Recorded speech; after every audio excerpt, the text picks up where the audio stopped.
Hello friends, welcome to Amrita tutorial. हर दिन की तरह हम लोग आज नए थे CTT and OETT and UPTET की एग्ज़ाम को तैयार करने के लिए बहुत सारे दिग्गज बात बताएंगे कि कैसे हम लोग को बहुत सारे मार्क्स भी मिल सकते हैं और हम लोग भी क्वालिफाई हो सकते हैं, चाहे वो CTT हो चाहे वो UPTET होना के।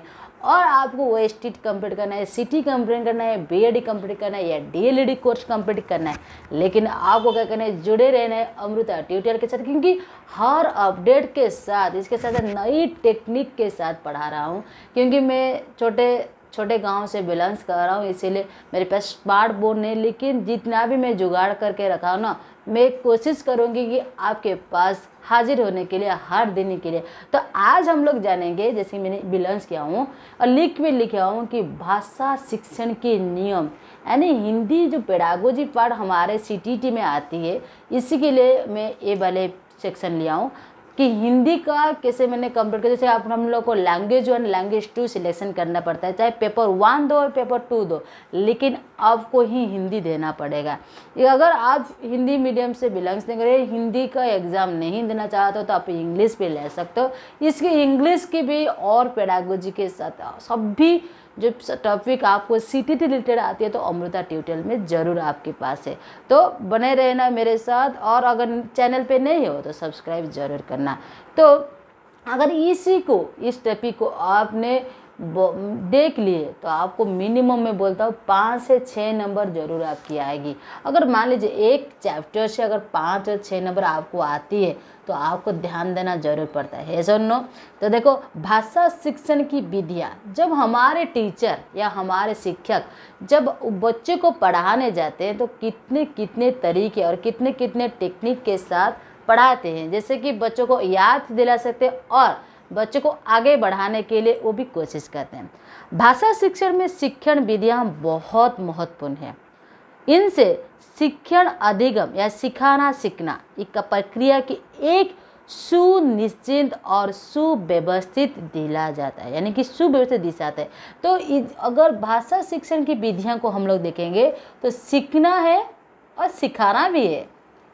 पहले आप सीखना है, इसके बाद सिखाना है कि दूसरों को। ये सबसे अनोखा बात होता है हिंदी का, सीखना है और सिखाना की प्रक्रिया को एक सुनिश्चित और सुव्यवस्थित दिशा मिलती है।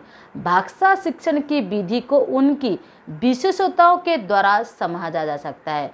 शिक्षक इन विधियों की सहायता लेकर छात्र छात्राओं में वंचित और विकासात्मक परिवर्तन करते हैं। मैंने पहले ही बता चुका हूँ कि अगर एक टीचर सही तरीके से पढ़ाने के लिए कोशिश करे तो इन भाषा शिक्षण को जरूरत पड़ेगी। ओके, आप भी सोचो, आप जो पढ़ाई करते हैं वक्त आपके टीचर किसी कोई गाना लेकर, कोई मुहावरे लेकर, किसी न किसी फिल्म के नाम के लेकर कोई पिक्चर दिखाकर आपको जरूर आपके प्रसंग के टॉपिक वाइज पढ़ाने के लिए कोशिश करें। तो इसीलिए ही उसको बोलते हैं भाषा शिक्षण विधि, यानी कौन देखो। और इसके बाद हम लोग पढ़े इस भाषा शिक्षण की मेन ऑब्जेक्टिव्स, यानी कि एम्स क्या है, क्यों प्राइमरी लेवल पे भाषा शिक्षण विधियां हम लोग के लिए हैं। तो देखेंगे उद्देश्य। अगर आप नोट करना चाहते हो तो नोट कर सकते हो, मैं इसीलिए आपके पास पेश कर रहा हूँ मेरा नोट। और मैं खुद यहाँ पे जैसे लाइव क्लास नहीं कर पा रहा हूँ क्योंकि मेरे 1000 सब्सक्राइबर्स नहीं है। अगर आप चाहोगे और शेयर करोगे तो मेरा 1000 सब्सक्राइबर मैं भी लाइव आ सकती हूँ। तो ये होता है उद्देश्य, क्यों हमारे ये भाषा शिक्षण विधियाँ जरूरी है। पहले तो होता है, तो ये रही उद्देश्य। पहला उद्देश्य है शिक्षण अधिगम, यानी कि सीखने और सिखाने की प्रक्रिया को सुव्यवस्थित बनाना। क्योंकि जब हमारे टीचर इस भाषा शिक्षण की विधियों को लेकर हमारे पास पेश करते हैं तो हमारे सीखने और सिखाने का प्रक्रिया एक व्यवस्थित रूप से चला जाते हैं और हम लोग क्या कहते हैं, बहुत ही एक्टिव होते हैं पढ़ने के लिए या पढ़ाने के लिए। मैंने पढ़ने के लिए पढ़ाने के लिए मतलब, जैसे कि मान लीजिए कोई अगर आपके फ्रेंड 3 घंटे की मूवी दिखता है तो अगर आप उसे बोलोगे कि मूवी कैसा आता हो, तो 3 घंटे का टोटल मूवी का समरी उन्होंने 30 मिनट या 3 मिनट में बता दे और आपको नज़रअंदाज है, यानी कि आपके दिमाग में चले कि हाँ इस वाले जो बंदे बोला यार आपके फ्रेंड ने जो बोली है उसके साथ आप कल्पना भी कर सकते हो कि हाँ ये वाले मूवी सबसे अच्छी है, सबसे बुरी है या ठीक ठाक से तरीके से है। तो ज़रा सोचिए, अगर 3 घंटे का मूवी और बच्चे ने बोला 3 मिनट के अंदर, तो आप इसी तरीके से अगर सारी डिटेल्स हम लोग को पिक्चर तरीके से, गाना तरीके से या स्टोरी लेकर बताएंगे अगर टीचर, तो हम लोग को सीखना तो ज़रूर पड़ता है। ये होता है उद्देश्य भाषा शिक्षण विद्या के। नंबर 2 होते हैं शैक्षिक प्रणाली से लक्ष्य को प्राप्ति में सहायता करना। जैसे मैंने बताया था कि उनके एम होता है और उनके ऑब्जेक्टिव्स होता है कि हम लोग कैसे सीखेंगे।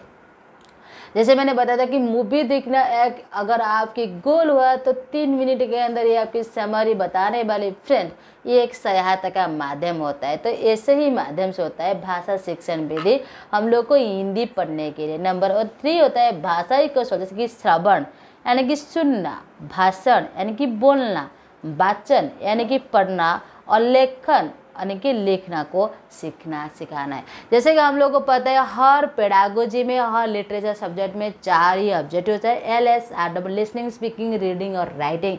अगर आप सुनोगे नहीं तो लिखोगे कैसे, अगर लिखोगे तो पढ़ना जरूरी है। यानी कि ये चारों तरीकों से आप चारों कौशल को, अगर एक कौशल को आपको नीचे रख दे और आगे दूसरा कौशल भाग जाए वे भी नहीं हो सकते। चारों कौशल को एक ही साथ में ले जाते कि देखो LS लिस्ट आप सुनोगे नहीं तो कैसे बोलोगे, यानी कि स्पीकिंग करोगे। अगर रीडिंग पढ़ोगे नहीं तो लिखोगे कैसे, सबसे बड़े आदमी। ओके, LSR सट्टर मतलब लिसनिंग, स्पीकिंग, रीडिंग और राइटिंग, यानी कि पहले सुनना है और फिर क्या करना है, बोलना है, फिर पढ़ना है और लिखना है। ये होता है चारों भाषाई कौशल का प्रयोग। अगर आप चारों तरीके से जानना चाहते हो तो श्रवण, भाषण और वाचन, लिखना ये भी देना है। तो आज हम लोग की भाषा शिक्षण विधि की सबसे बड़ी बात होता है, पहले हम लोग को कैसे चुनेंगे कौन सी विधि। पहला मैंने विधि लेकर आया हूँ व्याकरण अनुवाद विधि। भाषा शिक्षण में एक मुख्य विधि है व्याकरण अनुवाद विधि, सबसे बड़ी मुख्य विधि होता है। इससे छात्रों को व्याकरण तथा अनुवाद के नियमों के आधार पर भाषा सिखाई जाती है। परंपरागत शब्दावली में लिखित व्याकरण के नियमों को समझ न सके, इसका उद्देश्य भी है। मातृभाषा में अन्य भाषा में और अन्य भाषा से मातृभाषा को अनुवाद करने की क्षमता का विकास भी इस विधि से होता है। क्योंकि हम लोग जब पैदा हुए थे मम्मी से, यानी मम्मी के ओम से पैदा हुए थे, तो हम लोग को पता नहीं था कि हमारे मातृभाषा क्या है और हम लोग कैसे कन्वर्ट कर सकते हैं हिंदी में। तो थोड़ी बात है, अगर आप उड़िया बिलोंग्स करते हो तो आपकी मातृभाषा उड़िया हुआ, तो उड़िया के लोग क्या करते हैं ना, हिंदी बोलने के लिए बहुत सा तकलीफ में पड़ते हैं। तो इसीलिए उनको अनुवाद विधि जरूरत होता है। अनुवाद में क्या होता है, पहले उड़िया से हम लोग हिंदी में कन्वर्ट करते हैं और दूसरे वाले हिंदी को बोलते हैं, फिर हिंदी से हम लोग अगर समझना है कुछ बात तो हिंदी को क्या कन्वर्ट करना है, फिर से उड़िया। तो इसी को होते हैं व्याकरण अनुवाद विधि। इसमें 2 मुख्य तत्व होते हैं, व्याकरण और एक होता है अनुवाद विधि। व्याकरण में व्याकरणिक नियमों को स्पष्ट किया जाता है, जिसे छात्र छात्राएं शुद्ध रूप से बोल और लिख पाते हैं। अन्य भाषा की ध्वनियों, शब्दों तथा काल, वचन, लिंग, काल वचन होता है, आपके लिंग भी होती है। और इसको ध्यान देना क्योंकि ये आपके ग्रामर पार्ट है, यानी कि व्याकरण पार्ट होता है। काल होता है, वचन होता है, लिंग होता है, कारक भी होना चाहिए। क्योंकि अगर एक सही तरीके से हम लोग वाक्य नहीं कहेंगे तो ये हिंदी वाली नहीं होता है। इसीलिए इस प्रकार व्याकरण को मदद से शुरू से हम लोग शुद्ध भाषा सिखाई जाती है। अन्य भाषा सीखने में मातृभाषा भी हम लोग को मदद करती है। मातृभाषा के वाक्यों को अन्य भाषा में और अन्य भाषाओं के वाक्यों को मातृभाषा में अनुवाद करना एक अनुप्रयोगात्मक किया है। इसके आधार पर शिक्षक नई भाषा की जल्दी सीख जाते हैं। यानी कि हम लोग सिखाने का और सिखाने की जो प्रक्रिया होता है ये व्याकरण अनुवाद विधि से ही शुरू होती है। शिक्षक व्याकरण के नियमों के सरल और जटिल की और सूत्र से बताएंगे। उन्हें विभिन्न प्रकार की वाक्य संरचनाओं के सुनकर बोलने के लिए प्रोत्साहित करता है। मातृभाषा श्रुत यानी कि भाषा से अन्य भाषा को, और मातृभाषा से, ओके, मातृभाषा से पहले मातृभाषा से अन्य भाषा जाना है, फिर अन्य भाषा से मातृभाषा में जाना है। ये तो होता है हमारे तरीका की व्याकरण अनुवाद। जब आप अनुवाद करते वक्त पहले व्याकरण को ध्यान देना पड़ेगा, क्योंकि व्याकरण ही हमारे कहते सेंटेंस को आगे ले जाती है। तो जैसे कि व्याकरण के प्रयोग बहुत सारे शिक्षक करते हैं और हम लोग भी चाहते हैं कि व्याकरण अनुवाद विधि हो, तो क्या कहते हैं, जैसे नियम का होता है, कुछ नियम होता है व्याकरण जब अनुवाद होते हैं। तो मैं यहाँ से तीनों नियम ही ले जाते हूँ, नियम नंबर 1 से लेकर। तो नियम नंबर 1 में आता है पुल्लिंग एक वचन कर्ता के साथ पुल्लिंग एक वचन की क्रिया और स्त्रीलिंग एक वचन कर्ता के साथ स्त्रीलिंग एक वचन क्रिया होता है। यानी कि जिस पुल्लिंग जिस वचन पे जाती है उसके साथ साथ अगर आप परिवर्तन करना चाहते हो व्याकरण अनुवाद विधि के साथ, तो आपको क्या करना है, अगर पुल्लिंग एक वचन हुआ और पुल्लिंग एक वचन क्रिया आपने जोड़ के रखा है, तो स्त्री को भी क्या करें, एक वचन के साथ स्त्री की भी आप क्रिया एक ही वचन ले जगह। जैसे मैं अगर एग्जाम्पल हो, 2 छात्र पढ़ते हैं, ओके, 2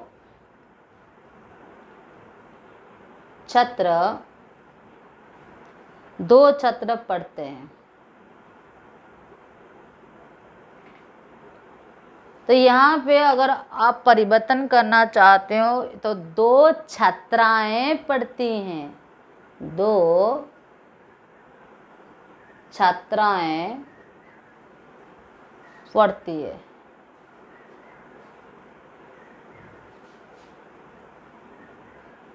ओके, इसी तरह से अगर आप बोलोगे कि 4 सिपाही लड़ते हैं, तो आपको कहना है यहाँ पे क्या करना है, अगर परिवर्तन करना है तो 4 सिपाही लड़ती हैं, ये होता है।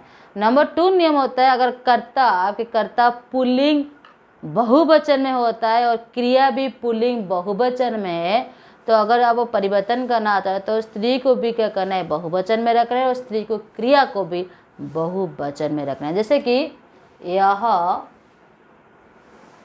नया पौधा है,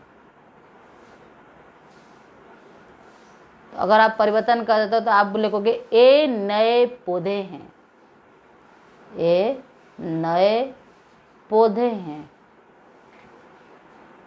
इसी तरह से आप अगर एक काला कपड़ा है तो आप बोलोगे एक काले बादल यानी कपड़े भी हैं। तो इसी तरह से अगर नियम 3 को आप चेंज करा देते हो तो विशेषण नया काला बहुवचन में नए काले हुए, पुल्लिंग आकरण विशेषण बहुवचन में एकरण हो जाता है, पुल्लिंग आकरण विशेषण में स्त्रीलिंग को ई कहते हैं। तो यहाँ पे नियम 3 में क्या है, अगर पुल्लिंग आपके होते हैं आकरण तो परिवर्तन होता है, ये बात होते हैं में, विशेषण बहुवचन में एकरण होता है। अगर पुल्लिंग आकरण विशेषण स्त्रीलिंग में ई करण हो जाता है, अगर यहाँ पे ई करण हो जाता है स्त्रीलिंग में, पुल्लिंग में क्या होता है, में हो जाता है बहुवचन में, और स्त्रीलिंग में ये। जैसे कि वह अच्छा लड़का है, तो अगर यहाँ पे वह अच्छी लड़की है, वह अच्छे लड़के हैं, वह अच्छी लड़कियां हैं। ये सारे नियमों और के आधार से हम लोग अनुवाद विधि को जानते ही हैं, ये व्याकरण अनुवाद विधि को। और पार्ट 2 लेकर मैं जल्दी आ जाऊंगी, ये कि पार्ट 1 है, ज़्यादा लंगिश वीडियो ने आपके पास पेशेंस भी नहीं है कि सीखने के लिए। तो मिलते हैं अगले वीडियो में, पार्ट 2 में ज़रूर। आपके क्या करना है, अगर सब्सक्राइब करना है तो सब्सक्राइब कर लो, शेयर कर लो, क्योंकि दूसरे बच्चे भी पढ़ना चाहते हैं और विदाउट फीस पढ़ोगे तो बहुत सारा। अगर आप जुड़े रहना चाहते हो मेरे साथ, यानी कि व्हाट्सएप क्लास पाना चाहते हो तो 7978433098 पर आप एक हाई लिखो और आपके नाम लिखो, फिर जुड़ जाओगे आप CTT ग्रुप में अमृता ट्यूटोरियल के साथ। मिलते हैं अगले वीडियो पे, तब तक के लिए वंदे मातरम, खुश रहो, खुशहाल रहो, और सीखना और सीखने का जो प्रक्रिया है उसमें सिलसिला में भाग ले जाओ।